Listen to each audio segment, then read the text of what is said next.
Hey, everybody, it's John Small, and you are tuned into Small Talk Live on Substack.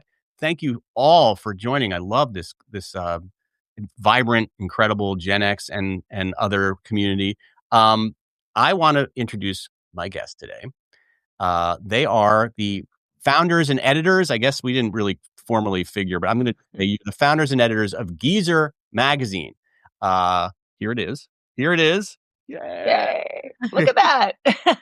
Laura LeBleu and Paul von Zielbauer, welcome to the show.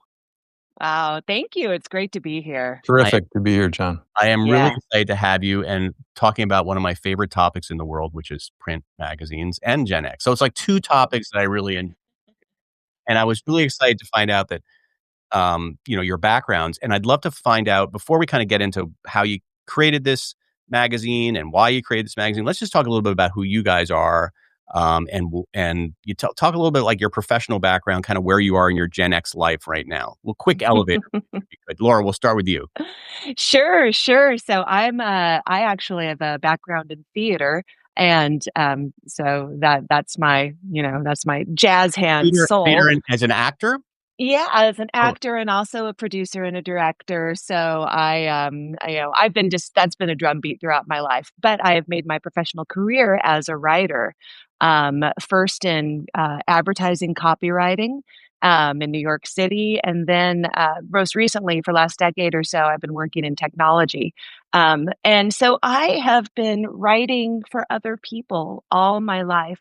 And Geezer it was an opportunity to finally, in my 50s, have a vehicle to express what was important to me, and to actually do something that felt like it channeled my own creativity, which in our 50s I think is so important. yeah. Paul, what Yeah. about you? Paul, tell us a little bit about your background. Yeah, my background's I have a pretty circuitous CV or resume, but I think the anchor is that I came up through journalism. I've always considered myself a journalist and a reporter writer, which are not the same things. Yeah. But I've learned to be both, and I spent 11 years at the New York Times as a staff journalist, and the paper report nominated my work in back in the day now, a couple of 20 years ago, for a Pulitzer Prize, some investigative work. So I have been around the block. And of course, I was at the Times, what I would say right at the end of the print era heyday, 1999 to 2010, right before the internet learned how to kill off most print publications. Um, so that was interesting, and then I left to go do some other things, including starting a company that called Road Monkey that did what I called adventure philanthropy, taking people overseas for a really ass-kicking physical adventure, like cycling through the highlands of Vietnam or Wow. climbing Kilimanjaro, and then combining that with a hands-on volunteer project. So we built a lot of playgrounds for kids from underserved communities in many different countries in Central America, South America, East Africa, and so on. That was it was a great idea. Didn't make any money, so I returned Don't to most great ideas, unfortunately. Yeah. yeah. I mean, you wonder if it was before its time or just Right. of no time whatsoever. Maybe the latter. But then I returned to journalism, and I now run a Substack called Aging with Strength. Aging with strength in all the different ways, not just physical, that are important for people. Like I'm 59, just turned 59, and things are changing in a lot of different ways for a lot of us, and not just in our bodies or in our brains, but with our families, our parents, our children, what have you.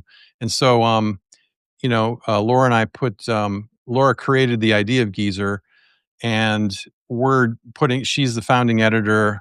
I'm a co-founder of it, but the idea is that there's so much more to talk about for Yeah. people in our generation that haven't been served well by very paltry offerings that maybe AARP. Nothing against AARP, but we think we can um, express different things and important ideas about what the Gen X aging experience is all about.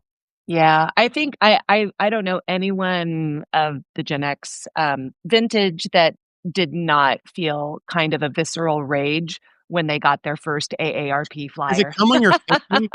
Is it Yeah, I it does. think I got mine right when I was like there. It's like they found me. It's I'm definitely pretty a sure rite of it. passage I that it's set it on not. fire. Yeah. Yeah, Yeah, I'm like, no, no, no, very no. different.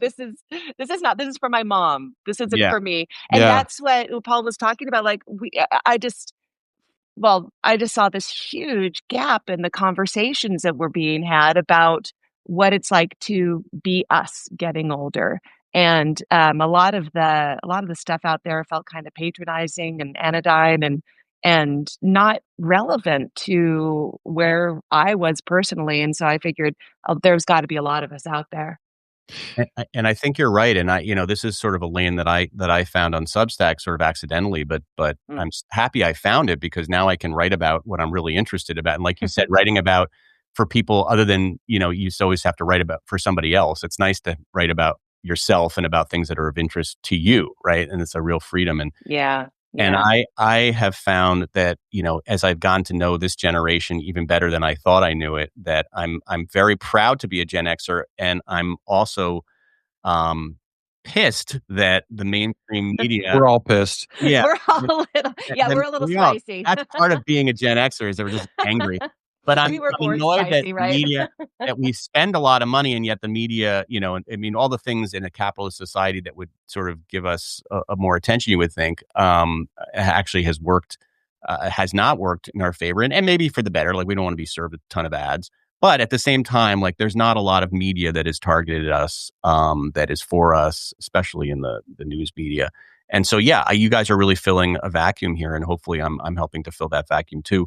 Let's Totally. talk about first of all, how'd you guys find each other? Because you're in different parts of the country, not that far, but one's in Paul's in Southern California, Laura's in Northern California. How did you come together and come up with this idea? Well, we both work at the same place. I actually still have a day job as a senior managing editor of thought leadership at a software company. So this is like, Ooh, oh, people no one saw- knows what that is. yeah, Fancy. It's they just love to word create these salad. titles. Yeah. But Paul and I worked at the same company together until he couldn't stand it anymore and he left. Voluntarily, I I might stuck add. it in You met there. voluntarily. Yes, I stuck it in because someone had to pay to create a print only magazine. Yeah. So this is self funded. I should say that too, and I'm very transparent about it. Like if I gave up, as I have given up a decade of my life to really just focus on my career, but it's a career in service of other people's expression. I was like, you know what? I got some stock. I'm cashing it out, and I'm going to make a fucking magazine. Yeah. So that is where Goodness. Geezer is, and we definitely want. I mean, that's not sustainable. Yeah, I was saying you don't That's want why that's we need not Yeah, we have a subscribers. short 1 year runway to make Yeah, this we profitable. got to make this baby work. So we're hoping, subscribers, and who knows, maybe someone will want to give us advertising dollars, which I think they should because Gen X has a shit ton of money and we want to spend it ton of on money. And stuff if like it's the this, right right? advertiser, yeah, why wouldn't and they will spend it if it's an honest, I did an article about this a few weeks ago about how I think it's always been hard to market to Gen X, right? Yeah. Because there's been so many failures over the years of people just trying to target. Oh, right. Did you do like the Pepsi free or Yeah, what? I read there this was one. like a It was really, McDonald's. There was like all sorts of different they like tried to be McDonald's and cool for us. Pepsi And Zero or something. Yeah, there yeah, was all these that, different products that tried to be cool and like cynical and like ironic and all this stuff and like tried to kind of mimic what yeah. and just failed miserably. That does Um, not pass the the Gen Gen X X test. sniff test, right? We're like, no, no, no, So no. you created, and I'll show it again. You created this magazine, which Paul so kindly actually hand delivered to me yesterday, which was awesome because I was glad that I Yeah, got to read I it. think we're going to hand deliver all the magazines from now on because Very Gen X. I got a chance to talk with John in his living room and his fluffy black cat for half an hour. I mean, it Oh, was it's the best. Because it's nice when you have visitors. I mean, I'm just always like home alone in my apartment with my kitty. And then all of a sudden the doorbell rings. My wife's like, hey, there's some guy out a here. creepy Like, there's guy a outside with a random magazine. And I was like, "Who is this strange man?" But anyway, you came to my living room. My kitty was feeling particularly amorous that day, and was Stevie Wow. Nips, as we call her. Yeah, no, she's very sweet. Means the cat, people. Yeah, my cat. Yeah, that sounded kind of strange. Anyway, before we go further, I have to address this question from Joanne Milne. He said, "I would love to know what shade, Laura. I'd love to know what shade you dyed your hair. It looked blonde and pink. It's lovely, and it also Thank matches you. your cool sweater." Oh my god, I feel so seen. Thank you. Because, yes, the funny thing, the older I get, the lighter my hair gets, Right. because it's the only way to cover up the grays. I have no idea what this is called, but listen, if you can get in touch with me, I will ask my stylist, and I will get back to you and let you Okay, know. you were on Substack. Yeah, so Yes, find her yes. anyway. All right, that was a little break, and now we go back to our regular programming. So let's talk about when you're okay. So you guys get together. You decide to start this magazine. Yeah, Did yeah. the name come first? I want to talk a little bit about the name Geezer later. Like what? So the name is Geezer, and I it's will interesting because there is a advertising agency that also caters to Gen X called Geezer out of Minnesota. And I only know this because they were referenced in this article that this infamous article that the New York Times Yeah, yeah. about a year ago about how Gen X is dead and how like we're candle makers in the age of electricity and all this stuff. And it mentioned this company. But anyway, is there a relation there or what's going on with that? No, so I'll jump in the front end of this, and then Paul can take up the second part. So Geezer literally came to me in the shower. I'm not even kidding. It was like a full. It was a vision. I'm not even joking. I was in the shower, and I thought to myself, "Oh, I saw this image. I have a magazine. It was going to be called Geezer." That like there was no audience testing. There was no Yeah. like this is just Yeah. literally No it was just focus like groups. woo from my brain. So that's where Geezer came from. And I've actually some people are like, well, Geezer, that's not a good word. We're like, well, when you just don't get it, sorry, you don't then you're probably not Gen X. Yeah. Yeah, yeah. I know that name because I worked for an English company. I worked for Maxim magazine, which had a Oh my gosh. No English way. yeah, in the 90s, and they used to call you, "Oi, Geezer." Oh, Giza. Right. Yeah, Yeah, yeah. yeah. Totally So different sort of it's a totally different thing, but, so Geezer, yeah, I mean, some people might I'm gonna be devil's advocate, some people might say, "Well, we're not geezers are old, super old people." Oh, yeah. Tell Yeah. me It's it's supposed to be. ironic. There are a few shades of irony layered on top of the Right. name. And I just love the word. I think it's fun. It's a great word. Yeah. And Paul, do you want to talk about the advertising agency? Yeah, sure. I mean, well, so it was a little bit serendipitous. And as Laura had mentioned, when we first started talking about Geezer, like this is definitely in the cultural ferment, this idea of, because first of all, we're taking back the word geezer. So Yeah. anybody who's Yeah. offended by it, sorry, but The somebody word. has to take Yeah. it Sorry, back. but not sorry. Yeah. Yeah, like I tell my daughter, love you mean it doesn't really mean you love them. It means the opposite. But um, so the way Geezer magazine unfolded was Laura, like she said, had this epiphany in the shower, like Einstein, scribbling the equation into the steam on the That is the window. only time that Einstein and I will be in the same sentence, I think. And But I appreciate and it. we had just started hearing about Geezer Creative, which is the creative advertising agency out of Minnesota. And the reason and what is interesting about that is the Karen McKinley, a co-founder of Geezer Creative, which is doing some really great work and very outspoken on LinkedIn, especially about how many 50-something advertising people with blue chip experience in the industry can't get an entry-level job now because Yeah. of ageism, which I didn't ever think was real until it happened to me. And I think I'm among many people like that. So anyway, Show of hearts, how many people have experienced ageism in the workplace? I am now doing a heart here, but, yeah, you can heart. if I could do 7 hearts, I would do 7 hearts. Right. But yeah, I mean, Yeah. it like hit me as the proverbial ton of bricks. But long story short, Karen McKinley, co-founder of Geezer Creative, which is not related to Geezer Magazine, is the sister of one of my close friends from college, Dave McKinley. Wow, what a coincidence. I thought that was just crazy. And I want to clarify, Geezer magazine the name came before we even knew that there was Yeah, Geezer. Right. Yeah, like they were, but that tells me that we're in the cultural, like we're in the pocket, you know. This is Yeah. something, this People is that word, something that something is, about the G word. Yeah.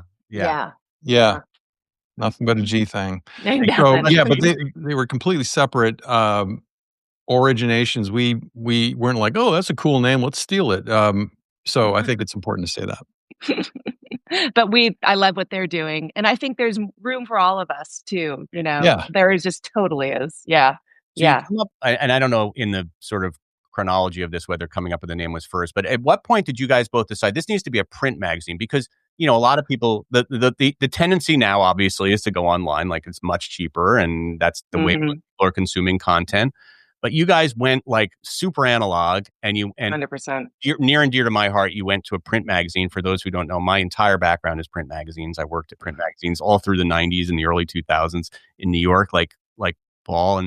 And so tell me why you decided to go print. I will jump on that again, because actually that was part of the shower epiphany. It was also, it was, Goes back to the shower. all the good things happen in the shower. But I will say I was very influenced because I had started getting into print magazines again, and I started subscribing to Mountain Gazette, which is a wonderful outdoor, also large format, even bigger than ours. Yeah, yours is huge. I don't know if people have. Yeah. Oh yeah, you guys. I mean, it is a chonker. It is 11 by 15. So this thing is like, it is sturdy. I don't know. It won't. As far as like distribution on magazine stands, like can Hudson News even accommodate? Well, we are carried at Casa magazines in New York City right now. So yeah, but we stand out, because we're. And that was an idea: is to do it big. You're going to go big. Yeah, I want to do it large format because I wanted to have something. And Paul and I had these conversations. Like, we want this to feel tribal. We want it to feel like something that you get it and you're like, I'm a geezer, and you want to put it on your coffee table and share it with people. So that's kind of that. Also, I will say, I, as someone who has been creating content for, and I hate content, that word is just so, first word. It's just so word. It's right. It's just like, so, but I have been a content creator. And I know what it is to get into the, that grind of just having to bake the donuts, that digital grind, because people just expect you to be, or just are inundated with this constant stuff. And my sense is that, we're drowning in empty calories of digital content. They come to us, they kind of fill us up, but we feel bloated, not satisfied. And none of it really sticks, kind of flows in and out. And, of course there's a place for it. I read online all the time, but I wanted to have something that it felt substantial, that felt like it would live with you and that would speak to you. And also, Geezer is for everyone, really. Like, there's a lot of places in the magazine that you can contribute to. Like, we want people to send us our lunch boxes, a picture of their favorite lunch box, just stuff like that. So we really, I feel like Geezer, especially issue number 1, is my mixtape to the world.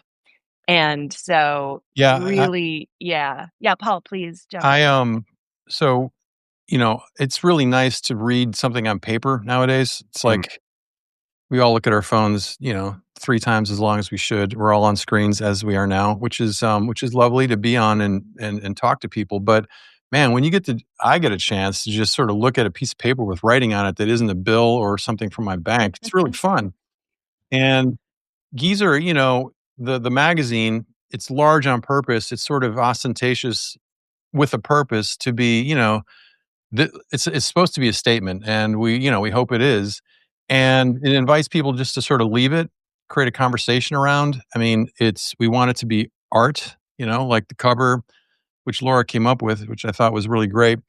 The cover is a lot of cassette tapes, and they're like there's a Geezer Mix #1, and then there's an XTC. Like, I love how like there's like different things that you've scribbled on the names of like the way we used to do back in the day, where you would scribble. Yeah. This is my XTC mix, and this is my Yeah. And there's a Till Tuesday. You have let me just sorry, I'm going to just get into. You've got a Till Tuesday. You have a 10,000 Maniacs. How did you pick the tapes? Was it just the stuff that was in your collection? I went out and I sourced a lot of them. Right. I actually, that Geezer Mix #1, oh man, I should go get it. That came from, I found a tranche of these old tapes. And the fact that it was a blank Radio Shack tape. Yeah, it's a realistic. And it's a realistic. Realistic. Yes. And honestly, I always found those tapes to be the ones that would break a lot. Like those. Of course, they were Radio Shack. Yeah, they were crap. I would usually go with the Memorex or the TDK. Oh, yeah, you had to. But I just love that. I mean, it's so like that's so of our time. Radio Shack, the fact that it doesn't exist anymore, but that's where we went to get all of our stuff. So that came to be blank. And you know what? Just without thinking about it, I just scribbled that as my handwriting, Geezer Mix #1 on it. It's all analog. Again, there is no none of these things were photoshopped. I have every single one of these tapes. There's also a really deep cut by a band called Big Head Todd and the Monsters in there. Oh, I wow. just put that in there for anyone who that is beyond my realm of Gen X knowledge, and I have pretty deep pop culture knowledge. John, so I have a friend, Wendy Bounds, who runs the Wall Street Journal Executive Leadership Institute, and she brought the magazine to a bunch of people in the office, to the media desk, I guess, and she said a bunch of millennials kind of crowded around the magazine, like, "What's this? Look at the tapes," and they were really like, "Who's this for? Why is this printed? What the hell is this about?" And so I feel like, well, maybe that's a signal that it could appeal to people who aren't just Gen X or older, but also younger people.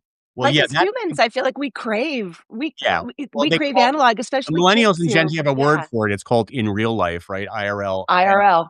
Which is incredible that you have to actually come up with a term for something that's, tangible. And, but anyway, we do.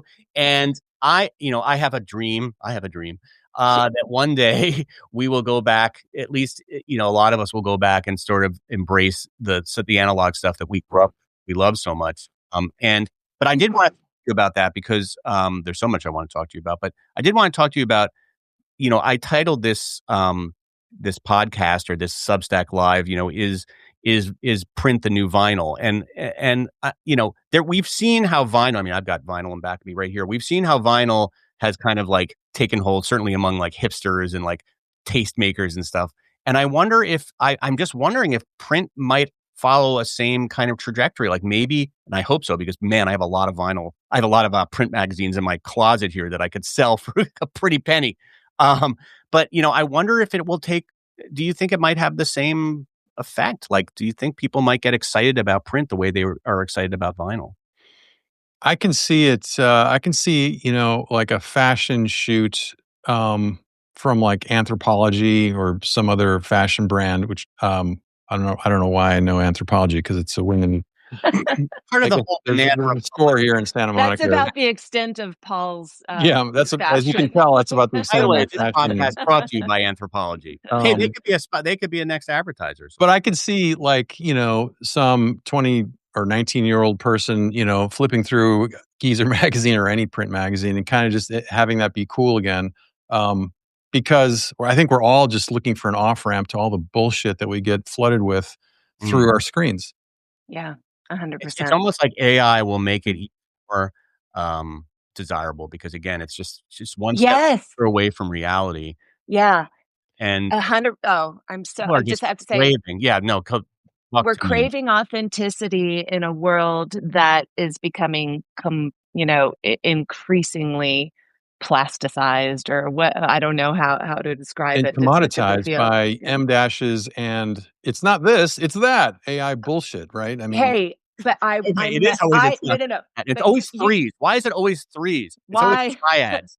You cannot take my M dash away, though. I am Yeah, not I going to be hate M that. dash shamed No, by yeah, AI. I used M dashes before AI. I'm going to Yeah, continue Yes, to use them. exactly. too. But Me too, yeah, and I get frustrated that the M dash has become a thing. I know. But the John, I triad, want to you can say, take those away. Go ahead. yeah.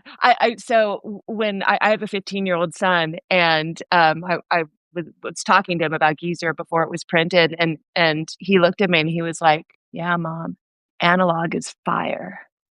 And I thought, Testing. is that good? okay, that is good. Yeah, That's Paul, the that best is. thing I'll you be can your. say is fire. It was, yeah, analog is fire. So I think that maybe even more so for kids who were, just raised digitally, they're just looking around and going, wait, what? There are things you can hold and touch, and like to them, this Dude, I is don't have to turn it on. It's just there. it's just there. But I There mean, he's and there's also just the something kid about that who, experience of, like, lying on your bed and just, like, flicking through a magazine. It's just, like, the yeah, best. Yeah, right. like, And I just can't be like on a remember when plane without a magazine. Like, I still go to the Hudson News just to buy the I still Hudson News, yeah. right? It's always like I gotta have a tangible magazine on a plane. Like, that's just such a ritual for me. I don't know, maybe for other people. It's the only time I ever see people reading magazines, honestly, on planes. Totally, Yeah. totally, yeah. But I hope it's not wishful thinking. I mean, it does feel like this is like a real thing, and I think it really has been, fueled by just the slop, the AI slop, that we are dealing with now. Everybody thought, "Oh, every AI is gonna take over everything," and yes, AI is obviously gonna make a huge impact in our lives, but I think there's Yeah. also gonna be a reaction to it, like, almost like a revolution. And Yeah. I wanna say Geezer is 100% AI free, and that's actually in our masthead. Awesome. It's part of our, DNA. DNA, right? Like, you're not gonna come and have any AI created content that is written or visual. Yeah. I think that's really important. I mean, I think you're right, John, that there's going to be just like in politics, there's pendulums. Like if it gets too far this way, sort of the political physics or cultural physics in our case kind of makes it swing back toward the other way. And, I mean, the fact that 15-year-olds or younger and older too are kind of, ironically or not, sort of rejecting the screen in order to read the page, is encouraging. And I think people are just, ultimately we're all humans. Sounds stupid, but it's true. And I don't think we haven't evolved to where we are now to sort of be on screens as much as we are. Yeah. And so the pendulum's kind of moving back, I hope. Yeah, yeah. And I'll tell you, so Caldera writes here, print, vinyl, cassettes. VHS is making a big comeback here in Chicago. People crave analog, tangible media. Couldn't agree more. That's awesome. I think magazines are kind of maybe I'm hoping the next frontier. It's like VHS. And I get it. Like when people, listen to vinyl records, they say not only do they love the experience of just, holding a record, but it sounds better to a lot of people, certainly to me, as a DJ. I think, maybe you could make the same case for reading something in print, that it just reads better than that kind of experience of looking at something on a screen. It's you're reading so quickly on the screen just by the nature of the sort of scrolling nature of the medium. It's just Mhm. Yeah. a really different experience of reading. Yeah. Yeah, it's slow. It's a slow consumption.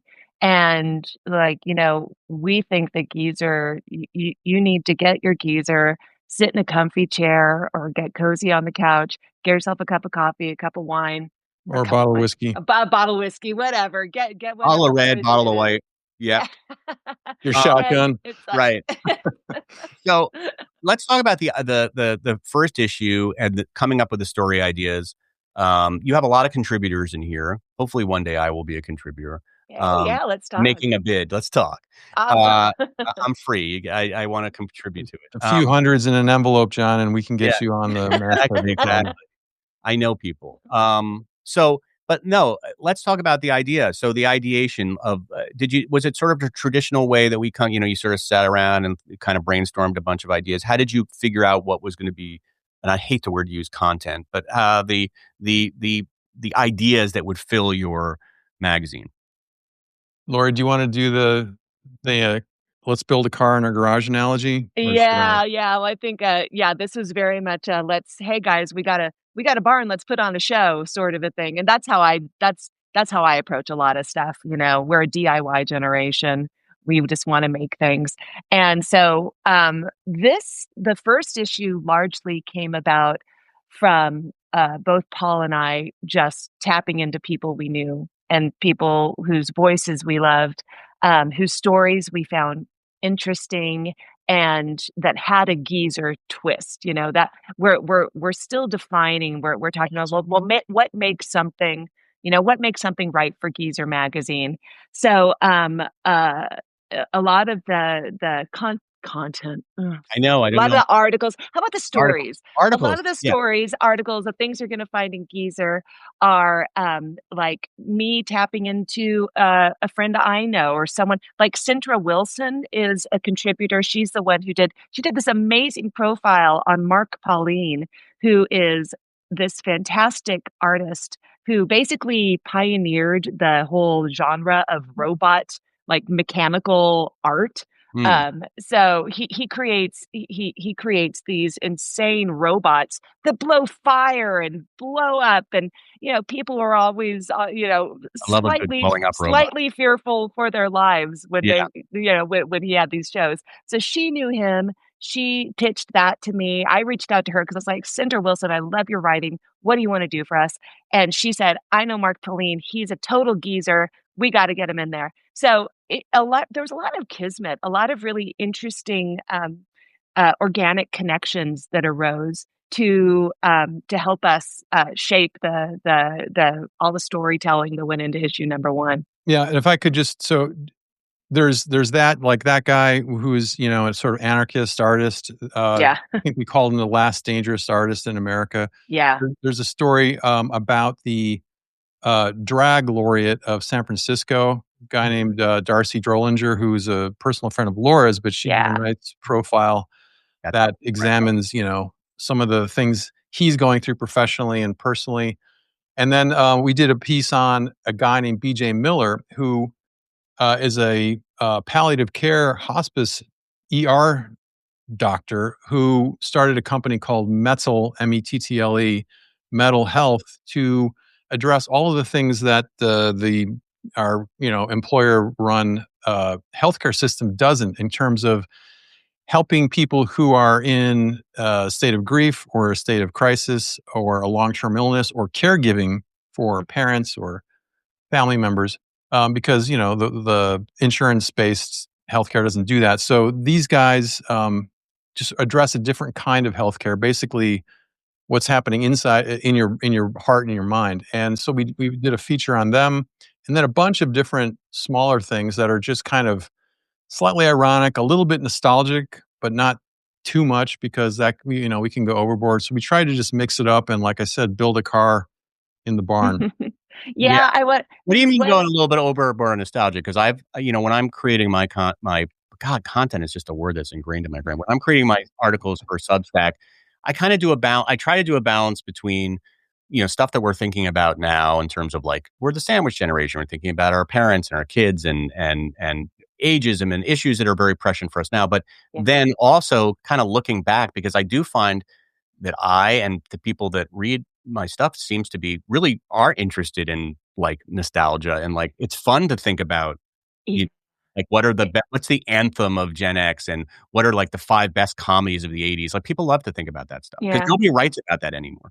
Right. Paul and I we've had conversations about nostalgia and Geezer and where it belongs, how much of it belongs, because we don't want to feel like we're steeped in nostalgia and that we're only looking back.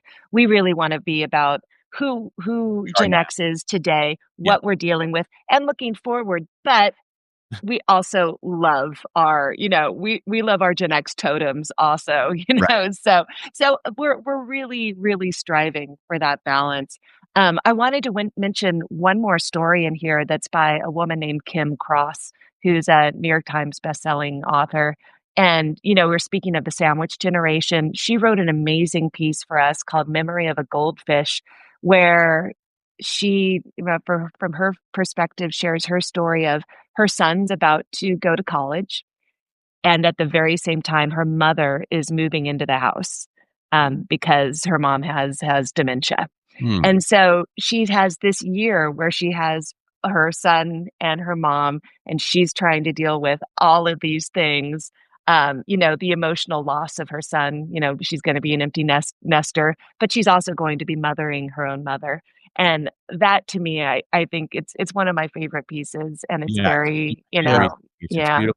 And I was so glad you had that piece in there because that is definitely a issue that does not get enough attention. It's something that kind of took us, I think, by surprise. Like I Yeah. don't think right, thought about that we would be at a place in our lives where we had to think about our parents and our kids yeah, simultaneously, and the sort of the burden and not always just the complicate. I live on the West Coast. My mom's on the East Coast. I've got a son in London.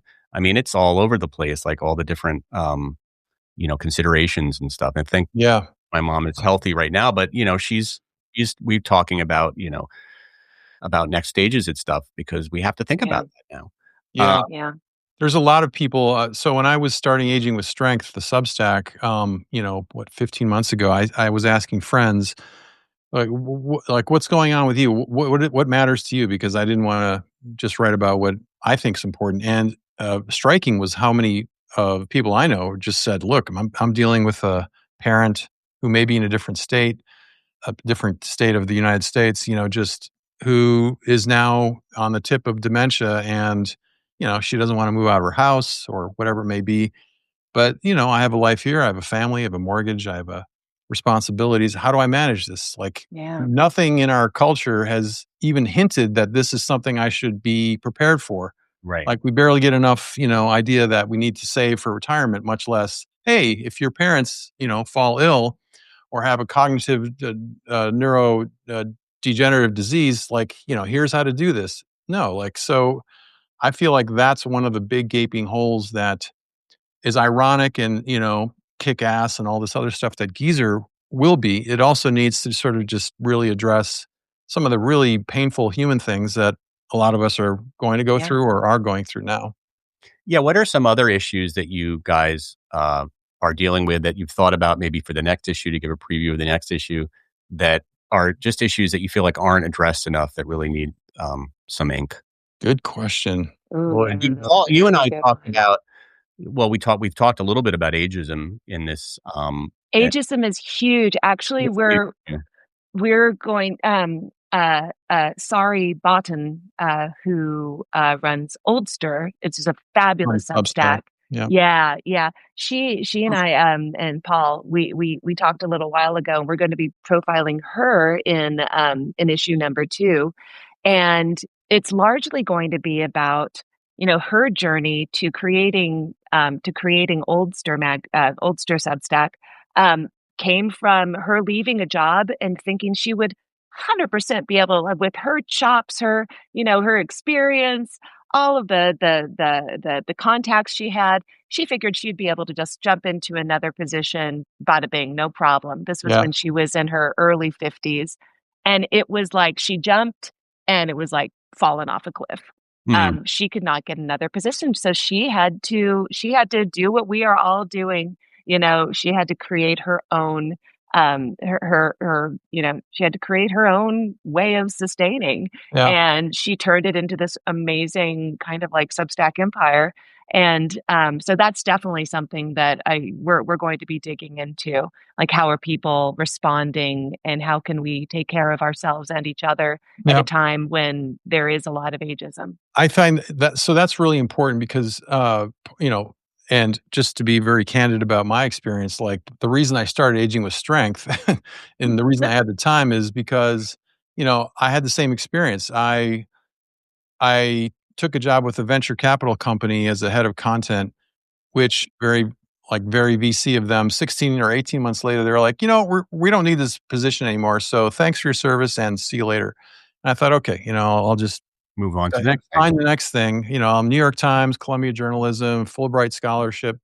Wow. I'll do some. I'm not humble bragging. I'm just saying, like, No, but it sounds like my Like, resume. that's a great resume. Come That's on. incredible I had resume. never had that much of a problem finding the next thing, and I spent 2 years not getting a single offer. It's like, what's different now? Like, this is starting to feel like it's me. But then I had friends say, Paul, the story you're telling me is what I'm hearing from literally 10 of my friends, who Yeah. are sort of the same age. And then I realized I think we're at the tip of a very dangerous, big, gross grotesque iceberg Mhm. where, and the Times and other places have written about Gen X in this way a little bit. But if you're like if you're creative, or if you're certainly in marketing or anything that people think AI can just do better than you, and they falsely perhaps think that, then you're kind of fucked. And even coder, I mean, like, engineers, people who Yeah. code, these are all jobs that are getting wiped off by the tens of thousands by the big tech companies. So anyway, there's a lot of pain out there that I think is, it's like, it's embarrassing to say, like, I can't get a job or something like that. And it's not you, it's them. I mean, it's really not Yeah. you. It's the It's culture yeah. that sees, I don't know, gray hair or whatever they see, and they're just like, no, no, thanks. We'll just hire somebody who's 20 years younger. And sometimes that makes sense. I don't want to sound bitter, but sometimes it doesn't. And I think it's happening to a lot of people. So my point was that Geezer needs to really address that, because I think there's just a lot of sub rosa, pain and suffering and self doubt, because I went through it too. That is undeserved. It needs to be addressed, but it's not just because we're no longer good at what we do. And I think that's what part of what the seed for Geezer was. And I think Yeah. other generations have probably experienced this, maybe the boomers, but they also had, like, pensions, and they had, like, it was a little bit of a different. What's a pension, John? Yeah, exactly.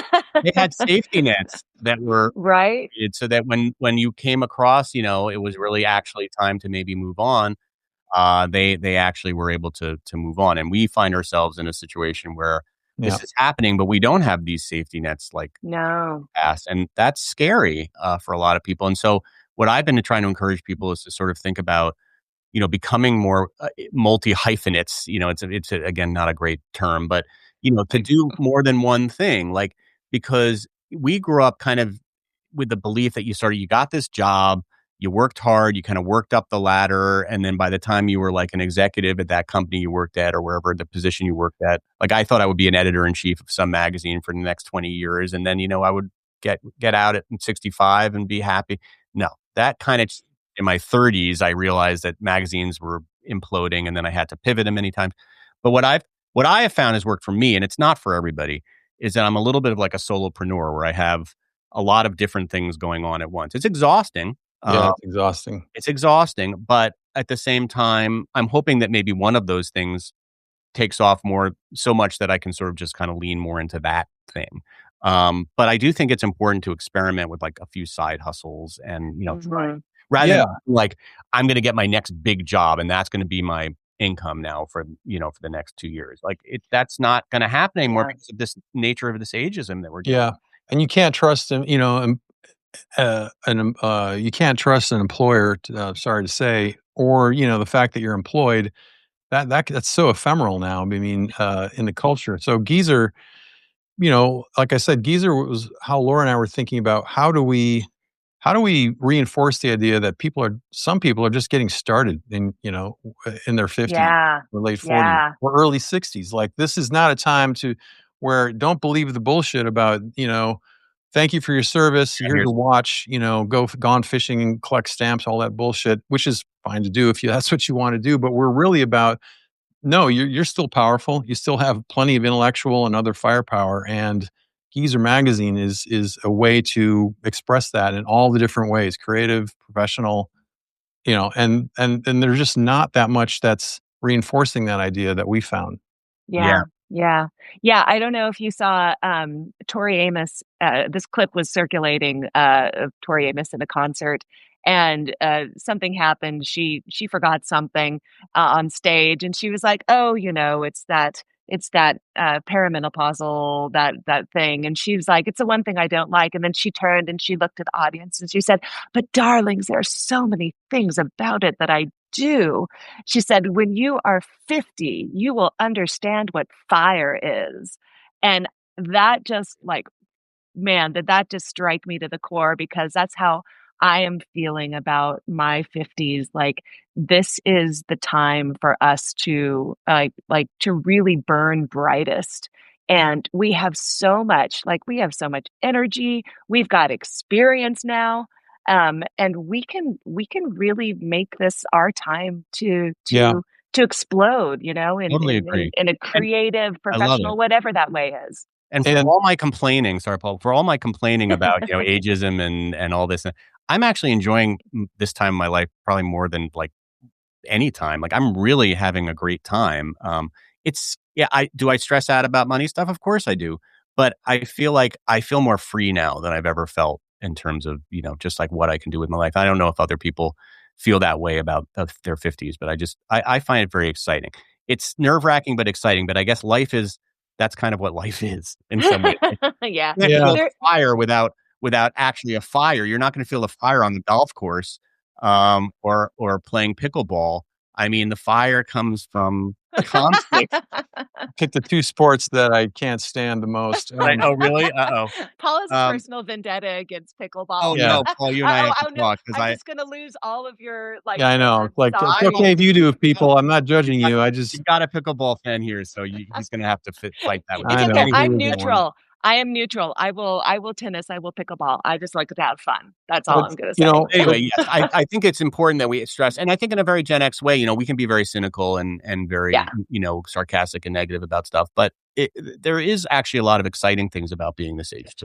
Yeah, and I feel like our generation is actually uniquely suited to tackle these issues that are happening because no one was looking at us when we were kids anyway. We had to figure it out, right? Like I had to, I was learning how to go on the bus by myself to downtown El Paso, Texas library when I was 8 years old. And I'd be like, bye, Mom. You get your 25 cents or whatever. Laura, that's not the highlight. The highlight is you going by yourself at 14 over the bridge to Juarez by yourself with $5, spending all day in Juarez. And then can you imagine letting our kids do that now? Like our parents were the worst, but also kind of awesome. Like okay, hold on. I need to add some color into that little anecdote, Paul. Okay, I would never go over by myself. It was always with a few friends. Well, that's good. And we're also 14. We're also 14, 15, and $2 would buy you 8 shots of tequila, little slammers. So when you were 14, yeah, I had a different upbringing. No, I'm not judging you. I'm just saying, like. But no, that was not entirely uncommon. It really happened in Santa Monica now. Well, I grew up on the border in El Paso, Texas, so so that's that was available to us. Let's just put it that way. Well, we would, drive into the Bronx, and that was pretty to buy. I would go into to get vinyl. Some of my friends would get pot, and there were some stories. There were some stories back then. Yeah, but did you ever ride through Bed-Stuy in the rain like Billy Joel? Yes, Billy Joel was my spirit. So here's my John. Can I give my lesser equivalent of Laura's? Walking over the bridge to Juarez when she was 14. I didn't do that because I grew up in Aurora, Illinois, which is like a western suburb of Chicago. But when I was 11, I remember 6th grade, I took the bus in the winter, so it gets dark around 4:50 p.m.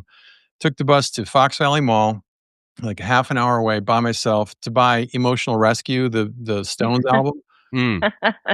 Brought, that's the only thing I got. Took the bus back, got off at the wrong place, so I had to walk 2 miles home in the dark. And my mom's like, "Hey, honey, dinner will be ready in a little bit." I was like, "Thank God." She didn't even notice you were gone, right? And that's just, it's a cliche sort of, but that's kind of the way we were raised. And I think Geezer kind of reflects that, we can fucking do this, people. We're very adaptable. We figured everything out before there was cell phones, before there was internet. I don't even know how we would organize all of these little excursions and crazy shit that we did when we were kids. If we could do that, then we can figure this out now. I think as latchkey kids, we were forced to adapt and figure out stuff because we come home and there would be like a refrigerator full of stuff. Oh man, SpaghettiOs. SpaghettiOs. I was all about the Steakums. I don't know if anybody else did Steakums. And then I decided I loved Wendy's, and I was trying to figure out how to do the Wendy's hamburger. Like I would even do I would try to do it. I could never get the flavor of the Wendy's hamburger, and I would have all these different experiments. And oh, I'm impressed. Wow. Well, I just I had a lot of time on my hands. All right, so just to tell people because we've got even more people. We're here with Laura LeBleu and Paul von Zielbauer, and we are talking about Geezer Magazine, which is their print-only magazine. There it is. There it is. a return to vinyl, and it talks a lot about of the issues that Gen Xers are dealing with now and have dealt with in the past. It's a really great read. It's so beautifully, it's so like you can see, it's beautiful to look at. It's huge. Aw. And it Um, makes a great holiday gift. Great holiday gift. Oh, By the way, yeah, we haven't even great talked holiday about gift, yes. we haven't even talked about how you would if our any of our listeners would like or viewers would like to order one, like what's the way to do that? Yeah, go to geezermagazine.com and you can subscribe there. It's 3 times, you'll get it 3 issues a year. It's $120. So it's not the cheapest thing, but it is worth it because this is artisanal, if But you will, you it's know? also important to mention it's not just a price because we decided to charge that. It's like No. ethically sourced paper. We pay Yeah. all of our contributors. We pay the illustrators, the authors. That's great. The paper is high quality. The printing costs a ton. So this is an expensive endeavor to do well and Yeah. do right. Yeah, we didn't wanna cut any corners. We wanted to make something that really felt like you would wanna keep it forever, not just a disposable, weekly or whatever. So it's Do you, a lot of love and investment has so gone into it. Oh, what's and I wanna oh, say, go ahead. I can tell it now, and I can also say later, when we're done with this, I'm gonna set up a code for anyone who would like 10% off of a subscription. I like that. And and I forgot to do it. Sorry, brain fog, you guys. No, I forgot to do it Gen X. before we started talking. The code will be small 10. Okay. So that will My get name, small. anyone, yeah, small 10, and that will run through December 24th at 11 What a great Christmas gift. 11:59. There you go. So give yourself the gift of Geezer, or give Give yourself the give that Give your special favorite Gen Geezer the gift Xer. of Yeah, Geezer. give that your favorite Gen Xer the gift of Geezer. It's just nothing but a G thing. Right. I love that. All right. I'm Ease even up. making a note to myself that when we're done with this, I'm going to go and put that code in because it doesn't exist unless I write it down. That's cool.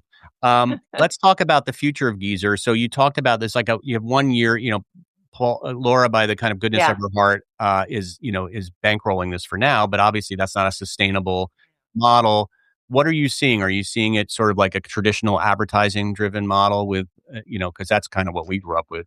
Yeah, I in my heart, I want this to be mostly subscription driven because that will allow us to retain the autonomy to Mhm. tell the stories that we want to tell, in the way that we want to tell them. We're not afraid of, you know, we're not afraid of courting some controversy in how we present our stories, what we talk about. I mean, it's not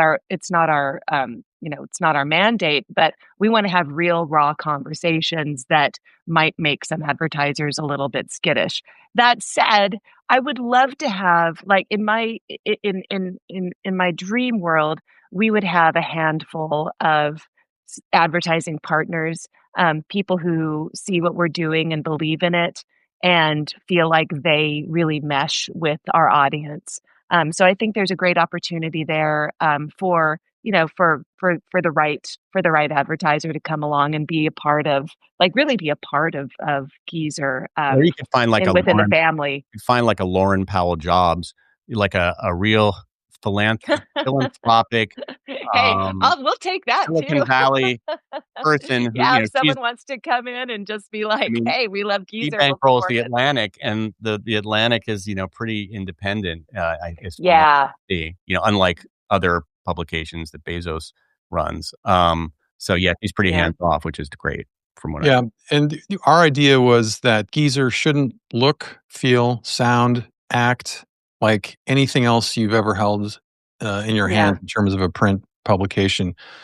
And so to make that, you know, not very unique because that drives me nuts, but just unique, it's hard. And I think the way I describe it, is if we broadcast on a frequency that's ours, that's genuine to us, that reflects what we really think and believe, other people who are attuned to that frequency, whom we may not know and who may not know us, what's the will hear frequency, it. Kenneth? Yeah.